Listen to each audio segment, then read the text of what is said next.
now the final match for this week's podcast is one that I'd not like to talk about, but unfortunately we have to.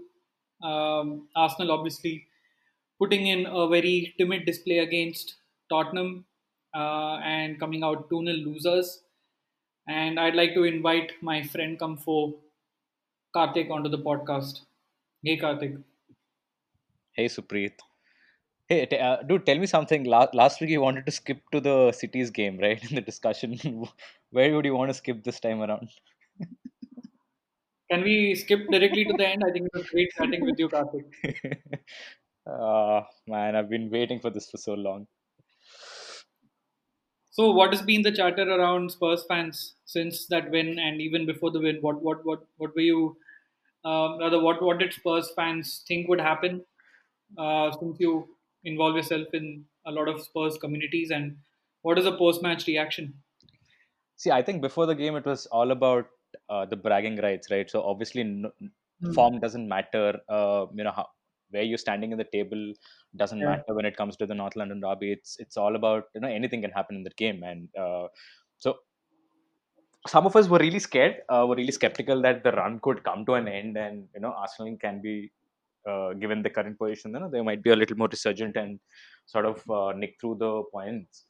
But I think although there were some hints that Arsenal could have nicked the game, but I think it completely went wrong. But then I think the post-match reaction was, I think, buoyant. I think a lot of people are starting to believe that this team can achieve something as a group.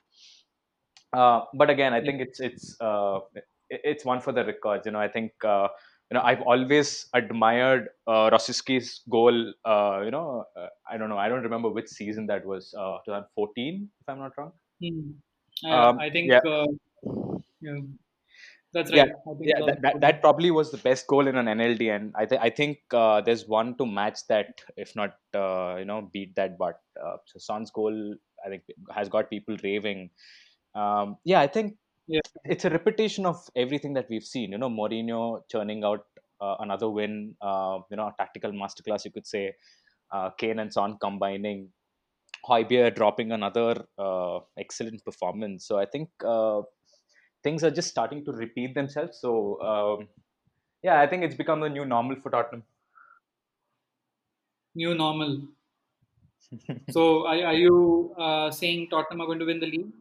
No, I What keep is the telling you, that's way too far fetched. You shouldn't underestimate Liverpool and City for that matter as well. But yeah, I think even Chelsea's got I mean, they're firing from all cylinders. So title is a very, very, very far fetched idea, and a lot of factors have to come in play, and a lot of things have to go against the other teams. In fact, I would go on to say, in order for Spurs to challenge for the title. But yeah, I think top four, we look on course for that. But title is yeah? again, yeah, it's a big dream. And right, what worked? Do you think? I mean, everyone kind of expected, Jose to hit Arsenal on the counter, and it just kind of seemed like we fell into that trap directly. Like Yeah, we conceded two goals on the counter, we just couldn't withstand the pace, yeah, and then I wouldn't say Tottenham really shut shop, but they were kind of happy to have Arsenal passing the ball around because they knew that the crosses aren't going to hurt them. Aubameyang obviously not the marksman that you would end to expect to score headers. Do you think that's going to be the blueprint? Score a couple of goals, use a pace of Kane, Son, maybe Bale later in the season. Players like Bergwijn, Lo Celso, Højbjerg, and Ndombele in midfield. Moving through the paces very quickly and hitting teams on the counter and just closing out games. Right? Is that going to be the blueprint? Um, if I have to be very honest, I really don't think that will be the way forward for every game, because obviously that will make us Hmm. more predictable. So, in fact, if you observed, right, I think Lampard did figure out, okay, Chelsea, they understood what we did Yeah. against City. And I'm actually very Yeah. surprised that, Arteta couldn't come up with a plan to sort of stop this, because this has been the blueprint, as you can call, over the last couple of games, right? So Yeah, it's just that uh, the players would expect, and they would know what the likes of Son and Kane would do, but they're still not really able to pull it off. So in fact, if you see, right, the amount of space that Harry Kane has been given throughout the game was, I mean, it's absolutely stupid. I mean, how can you have someone like a Thomas Partey? I know second half he was out yeah, injured, but the first half, Harry Kane was given way too much space. You cannot, with someone whose passing accuracy is so great and has been in an extraordinary form, you cannot offer that much space to someone like a Kane. Okay, and the tightest of the tightest spaces. If you see the first goal, that turn and the pass to Son, it was a very tight space, yet he pulled it off. So I think yeah, that is one area where probably Arsenal lacked, and that I'm not really convinced of that. Uh, you know, the midfield combination of Xhaka and Partey, for that matter. And I'm sure I don't know. Maybe Thomas Partey would be on the sidelines now. Not really sure of the injuries extent, but yeah. yeah, but I think what hurt most for Arsenal is the lack of someone who's clinical. I was Mm, reading a stat, they had 44 crosses, the highest in any of the games since 2015-16 season.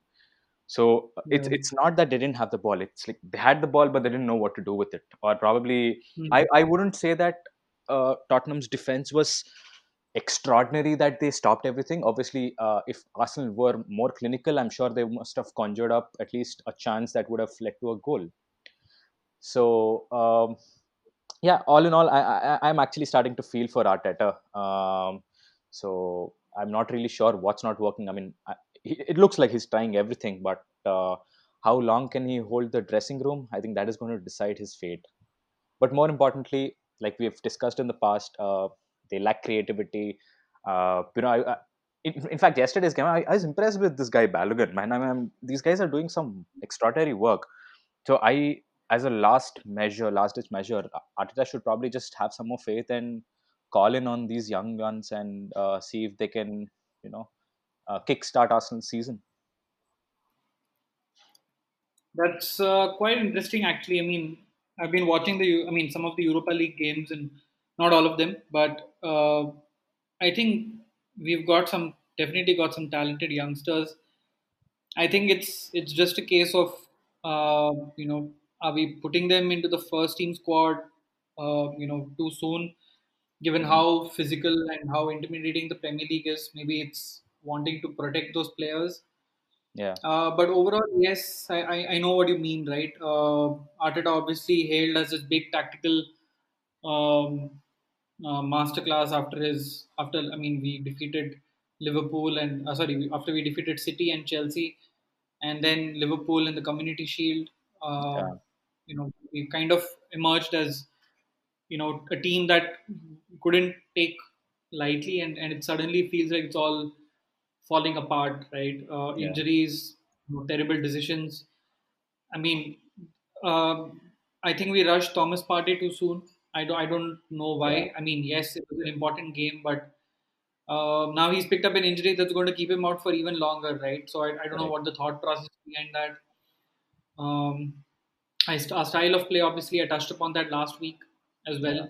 Yeah. Mm. Playing in crosses when you don't have a marksman who's known to score headers. He scored like three out of his 74 goals for Arsenal with his head, and he's a player who likes to receive the ball at his foot, right? And Hmm. it's just it's just not working out, right? There Yeah, seems to be no cohesion. Now with Party out, we'll have to again continue playing Xhaka and Ceballos, and it's just papering over the cracks. It's just adding two players who really don't add much to midfield. yeah, So yeah, I mean, it's kind of tough times. The only I think thing that is keeping me positive is the fact that we've already gotten like six of. I mean, we've already had like five very tough away games out of yeah, the way. yeah, We've already traveled to United, City, Liverpool, Spurs, Leeds, and we don't have to. I mean, it kind of means that the points are still there to be won. We still have teams like Burnley who we play this weekend. We've got West Brom. We've got Fulham at home. I mean, we've still got all of these fixtures where we can definitely pick up points. Hmm. But it's just a matter of us whether we'll be able to do it. Given how even against in the home games against Aston Villa, we just completely lost at 3-0, right? So Yeah, yeah, I mean, it's going to be a tough season. Anyways, this is going to be a transitional season. I've kind of prepared myself for that. I think all Arsenal fans need to be patient and give the manager this entire season to kind of try out different things, get rid of excess players at the end of the season, and bring personal who he thinks are going to add to the squad, yeah, and then build on from that. Right? I honestly don't expect us to finish anywhere in the top four this season. A top seven finish, hmm, Europa League, maybe a cup win, given yeah, we've progressed to the Carabao Cup quarters. mm, But yeah, that's about it. I think Europa League. I'm not too hopeful of that. So I think hmm, that's how Arsenal season is going to pan out. yeah, yeah. But yeah, I mean, speaking of Europa League, I think United are going to be prospective champions. Come on, let's not kid ourselves. I think Jose was spot on when he said that. But but Subri, coming back to the Europa League performances, I had a feeling that Arsenal looked sharp. At least they were able to pull off results, and the kind of teams that Arteta has set up were interesting. And now with Europa, you know uh, not being scheduled for the next couple of months at least, do you think our Arteta should sort of tweak his lineup? Because the academy graduates have scored 13 goals and provided 15 assists so far this season, Yeah, right? So obviously Arsenal are not able to score goals. So a simple thing, a stopgap measure right now for Arteta. Do you see him bringing in these guys? I know obviously there could be some clashes in the dressing room, but is Arsenal at that stage, especially with Arteta, being under fire and all? Should he start looking at bringing these guys into the first team and sort of, uh, at least try and see the fortunes can change? that's a difficult question to answer because every decision that he is going to take from now on is going to be scrutinized. I mean, Mm-hmm. let's just take for example, let's say he decides to play, he kicks out Willian and maybe decides to play someone like Reece Nelson, Mm-hmm. and let's say Nelson is unable to perform or Willock is unable to perform at the Yeah. level that Arsenal fans expect them to. It's just going to be back to square one for the manager. But I do hope he does take some key decisions. I would like to see Maitland Niles play, Mm-hmm. probably at right back, given how Bellerin seems to be out of form and is now leading the Premier League charts for most foul throws. Yeah, exactly. Uh, right. I Yeah. mean, take a risk here and there. No one's expecting the manager to obviously change the entire squad about, but some calculated risks here and there. Maybe I would actually allow to see Maitland Niles in midfield because he's actually a defensive midfielder through his youth years. Yeah. That'll kind of give us some steel, some sort of similar player to Thomas Partey, Mm-hmm. and still very young, right? He has over 100 Arsenal appearances, so why not, right? He'd probably anchor the midfield much better than what Xhaka and Ceballos are able to do, and that will kind of help play Ceballos a little more ahead, Mm-hmm. so he doesn't necessarily need to fall back and play deep. I mean, you need to take these sort of decisions, and I hope you know there's something that changes the big. I mean, I'm calling it a big game because this weekend against Burnley, because if Arsenal lose this, I'm pretty sure you know the manager is walking on a tightrope. I don't think we can afford to lose this match at least, and maybe the next couple of games. I think we go to Southampton after that, and I think that after that we play Chelsea. Mm-hmm. So yeah, two or three important games where we at least need to pick up 6 points or 7 points. So yeah, three important games according to me. Yeah. Yeah. True. True. So what's Moving your on, prediction for?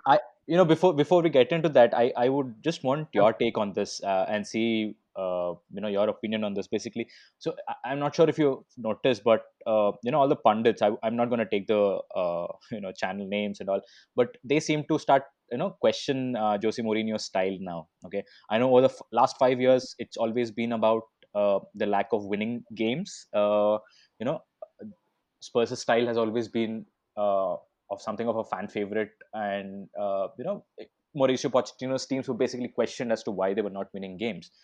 And now that Jose Yeah. Mourinho has started winning games, people are questioning, his team's style of play. And Spurs currently, have the best defensive record, have the second best offensive record. Do you think that criticism is fair from the pundits? Not really. I honestly, I mean, from my perspective, Arsenal were playing extremely good football under Wenger, but we were not winning anything. And now we are playing terrible football and not winning either. So I'd rather play terrible football and get results. Yeah. And if that's working for Mourinho, then why not? I honestly don't think Spurs are playing bad football. They have, players who suit their style rather. Hmm. Players who are fast on the counter, and they've what they I think they're topping the charts in terms of goals scored. So Yeah. I don't think anyone can actually criticize Mourinho for that.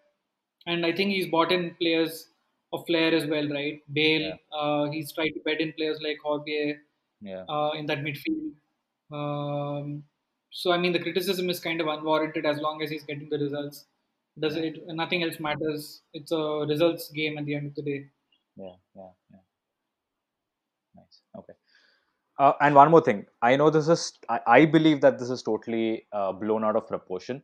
But as a Spurs fan, I cannot not bring this into the discussion. But talks of relegation, man. What do you think? I mean, I know I'm telling you, it's totally out of the proportion. But uh, fair enough. Mm, I mean, I think it's banter. I definitely think we are not the worst, three of the worst teams in the league. So, pretty Yeah. sure West Brom, Burnley, Fulham are much more terrible than we are. So, I definitely think we'll survive, even if it requires us to survive at the last day. But honestly speaking, I think we will definitely finish in the top 10. Uh, Top 7 is what we should be aiming for. It's going to be a long and hard season. We'll just need to wait and watch. Hmm. Okay. All right. Yes. So, Yeah. what's your prediction for your away match against Palace? Easy win Uh, again? Um, I I I really don't think. See, Palace away is always proven to be a difficult venue to go to for any opposition, let alone Spurs, and the kind of form that Palace are in. It's going to be tricky, but I think it's going to be a draw, probably a two Okay. all draw. Why? Because I mean, I know Palace have been free scoring this season. I think they won 5-1 Yeah, last week. yeah. Spurs seem unstoppable at this point in time. Yeah, I mean, see, I think the Palace's front line with Benteke hitting form in the right time, I guess. So I believe they have a potent attack which can test Spurs defense. I really don't see a clean sheet against Palace if they continue to play the way they have been over the last couple of game weeks. But it's going to be a difficult one to sort of go and nick through 3 points. So I'll be happy with the point, and especially considering that we play Liverpool next. It'll be interesting to see how Mourinho manages his lineup, because in the Europa game, I think Kane, Son, all had to sort of come and you know give some minutes on the pitch. So, and Dombele was there, Lo Celso was there. So yeah, from the freshness point of view, I can see certain hiccups over there, but I'm going for a point at Palace, and I'll be happy with that. Okay. What's your prediction for a final result? Did you say 2-2? Yeah, 2-2. It might change. It might change by today EOD. Let's see. Okay. Thanks, Karthik. Uh, Not very great talking to you this week, but great talking to you overall. Thanks, Supreet.